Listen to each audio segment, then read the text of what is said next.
film juste pour te montrer où j'en suis avec le module XML. Pardon, j'enlève ce casque, ça me casse les oreilles. Le module XML sans objet DOM document. Voilà. Alors le principe en fait il est très simple.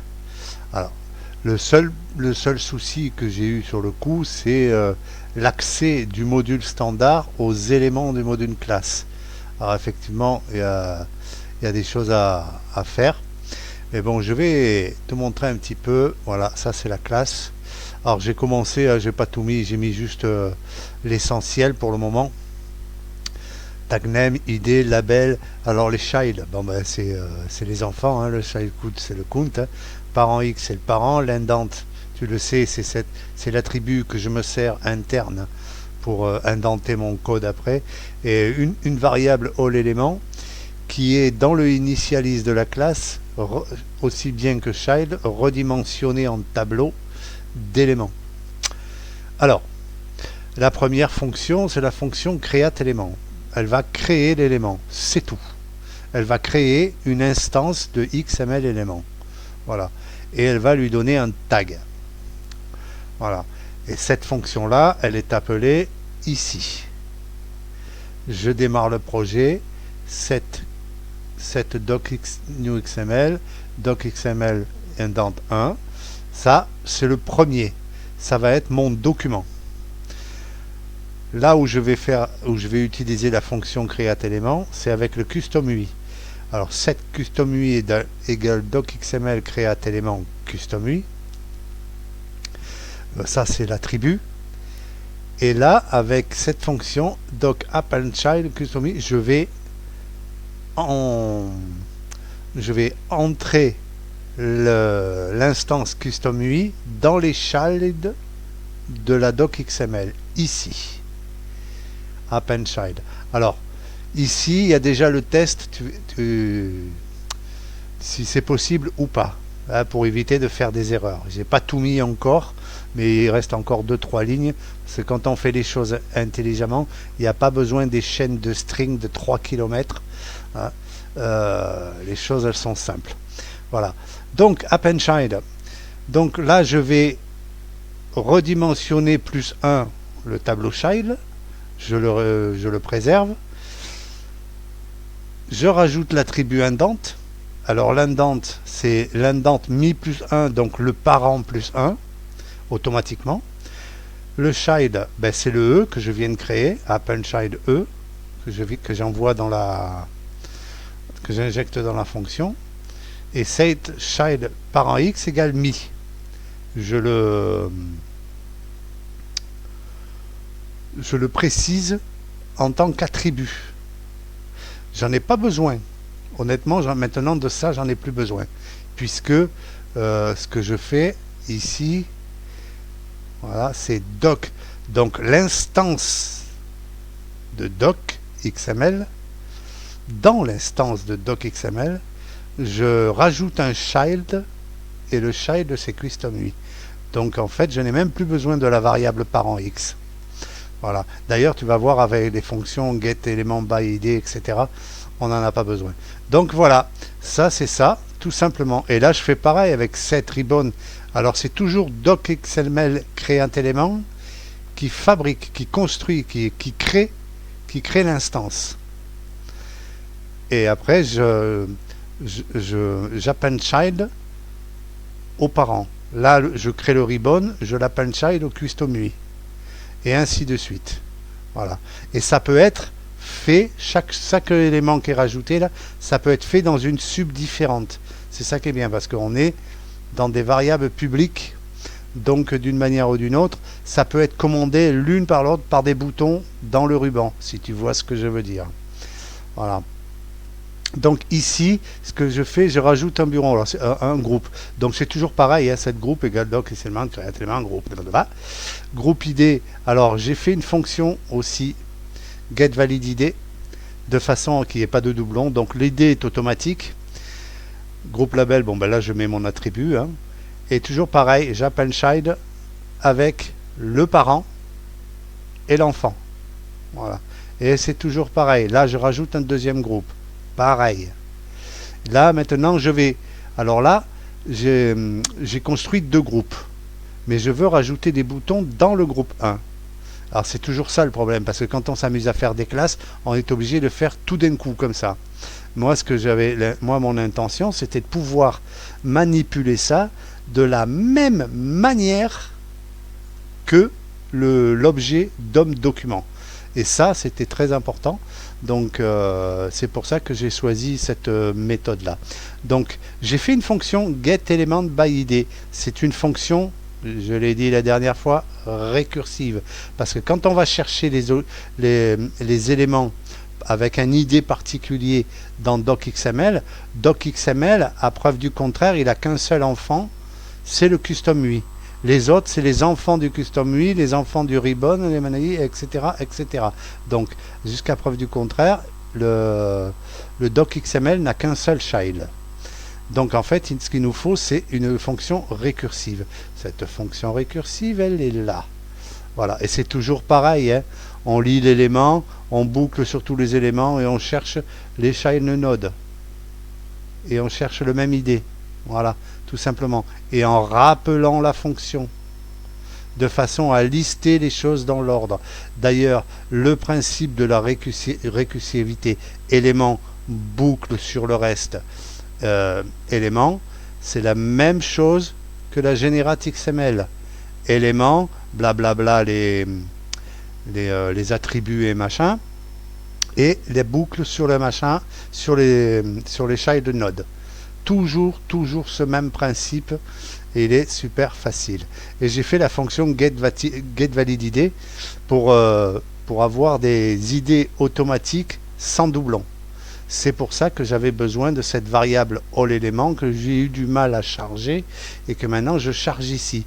Même si quand je fais la création de l'élément, l'élément n'a pas d'idée, n'a rien du tout. C'est juste un élément XML élément. Mais c'est pas grave, parce qu'un élément reste un élément. Que je lui rajoute avant ou après, hein, quand j'en ai besoin, que je prends l'élément 1 ou l'élément 2, l'élément 3, etc., etc., une fois que ça a tout été rempli, je récupère toutes ces propriétés puisqu'elles sont publiques. Voilà. Donc, voilà. En fait, c'est d'une simplicité déconcertante.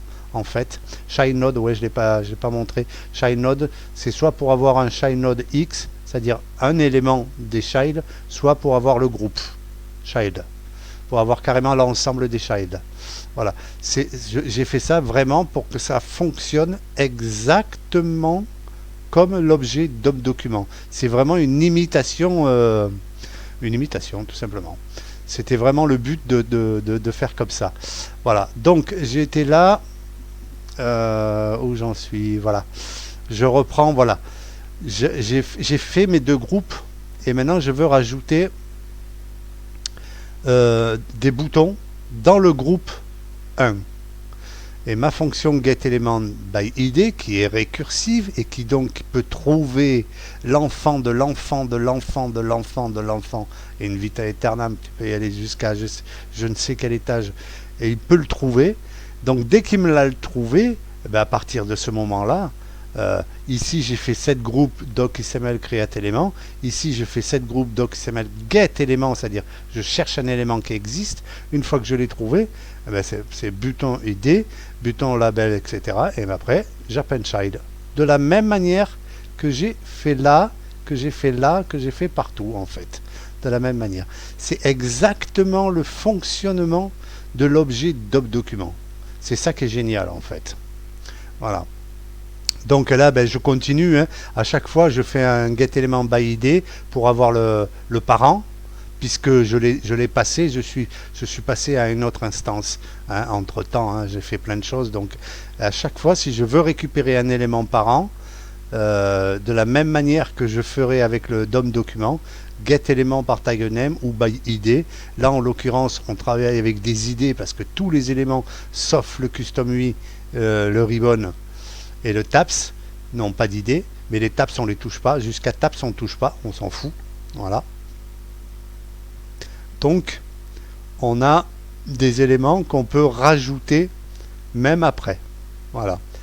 Et ensuite, j'ai fait la fonction donc generate XML de la même manière récursive, hein, parce que dans les éléments, dans l'ordre de création, ils n'ont pas été créés dans l'ordre, puisque j'ai créé les boutons en dernier, que ce soit pour le groupe 1 ou pour le groupe 2. Voilà. Et encore là, ce n'est qu'un exemple avec des boutons. Je vais pouvoir créer des groupes, des galeries, des machins, je peux créer ce que je veux. Voilà. Et à la fin, je fais custom UI generate XML. Alors ce que je vais faire afficher la fenêtre d'exécution. Voilà, je la mets là. Je repars à démarre projet, parce que j'ai tout mis là. Hein. Mais comme je te l'ai dit, je peux mettre chaque ajout, je peux le mettre dans une sub différente ou dans un bouton ou une commande différente. Voilà. C'est l'avantage de travailler comme ça. Et voilà, regarde. Tac. Bon, il n'y a pas tous les attributs, hein, parce que je démarre à peine. Hein. Voilà. Mais le custom UI, le code XML est conforme. Voilà. Et indenté surtout. Indenté. C'est ce à quoi elle me sert, la variable, la propriété indente en public dans chaque instance ici. Voilà. Elle me sert parce que dans l'écriture, après ce que je fais, dans l'écriture, je suis là, tac, tac, voilà, je fais string élément indent vbtab, c'est-à-dire je répète à chaque écriture d'élément, je répète un caractère tab, le nombre de fois de l'indente, de sa propriété indente, tout simplement. Et pour indenter les fermetures de balises, pareil, code et code, et hop, string indent vbtab, et je mets les fermetures de balises. Voilà, tout simplement. Et on a un code XML indenté et conforme. Voilà. Il ne reste plus qu'à mettre les propriétés. Alors les propriétés et les callbacks, on va les rajouter au fur et à mesure. Hein, public machin, public truc, public chose. Je peux en rajouter des centaines, c'est pas un problème. Voilà. Donc, et ici, après, pour l'écriture, c'est ici que ça se passe. If élément label est différent de rien, on l'écrit. Si l'idée est différente de rien, on l'écrit. Si le XMLNS est là, etc., etc., etc., etc. Tout simplement, voilà. C'est une classe qui pèse 3 fois rien. Je veux dire sincèrement, en code, hein, en code, c'est plus de la variabilisation et de l'écriture et des tests. Et nanana. Mais vraiment, en pur moteur, c'est ça qui compte, la create élément, l'append-child. Voilà. Le reste, c'est juste des fonctions d'agrément pour pouvoir l'utiliser dans le module, pour pouvoir les appeler et l'utiliser. Voilà. C'est vraiment d'une simplicité, je ne l'aurais pas cru. Je ne l'aurais pas cru, honnêtement. Voilà. Mais en tout cas, c'est un truc qui est intéressant à faire. En tout cas, je me suis bien amusé. Et peut-être que je te le laisserai pour que tu le continues, peut-être, parce qu'honnêtement, moi j'ai réussi à faire un truc avec mon DOM. Avant que j'arrive à faire le même résultat, je pense qu'il y aura du boulot hein, quand même. Et puis j'ai quand même la whole image à mettre à jour et à remettre dans le site où elle va être proposée. Donc j'ai du boulot. Mais en tout cas, je me suis bien marré à faire ça. C'était un truc que tu m'as interpellé, tu vois. Finalement, on est parti là-dessus. Après, moi, je suis parti sur la mise à jour du mien. C'est un truc, ça fait 3 semaines qu'on est dessus. Et honnêtement, voilà. En termes de technicité, franchement, c'est vraiment rien, quoi. Voilà. C'est vraiment que dalle, quoi. Quand on y réfléchit bien, c'est vraiment d'une simplicité incomparable. Voilà. Donc, c'était juste une petite dédicace pour toi, Ryu, et pour te montrer le résultat, comme il est beau et propre, net. Voilà. Si tu arrives avec ça,